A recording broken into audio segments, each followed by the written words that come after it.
tayo dito yung automatic washing machine, Whirlpool.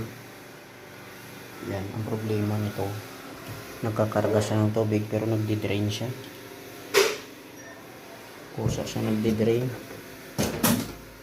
Yan o, nakapapansin ko. Malabas pa rin yung tubig o. Yan o. So, check natin yung una-una yung drain niya. Baka may dumi o ano. Binuksan ko na yung likod.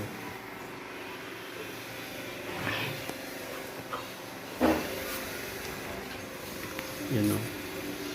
Parang may mga itim-itim tsaka kinakalawang. Tingnan natin yan, baka may bara.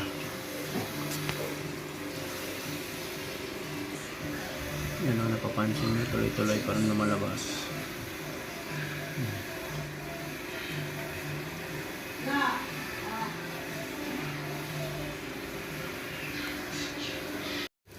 Kaya pala hindi na siya masyado bumabalik kasi durog-durog na yung spring.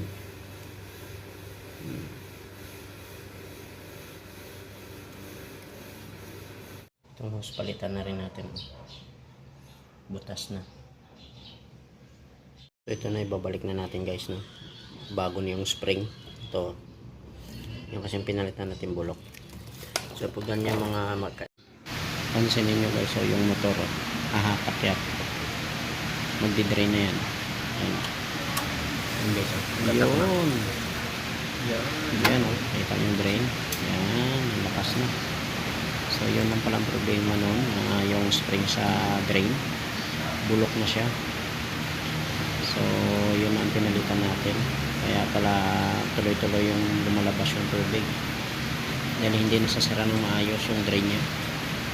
So dalawa lang ang check mo dyan guys, yung drain at saka yung drain motor. Pwede nyo lang i-direct tayo pagka gusto nyo malaman yung drain motor sira o hindi. Pag sa mga manual naman, pag ayaw mag-drain, ano naman yun, may mga dumi-dumi lang, mga buhok-buhok, kumalang, kaya hindi na mag-drain. So hanggang dito na lang guys. Thank you so much. Pakishare naman ang ating video. Thank you so much.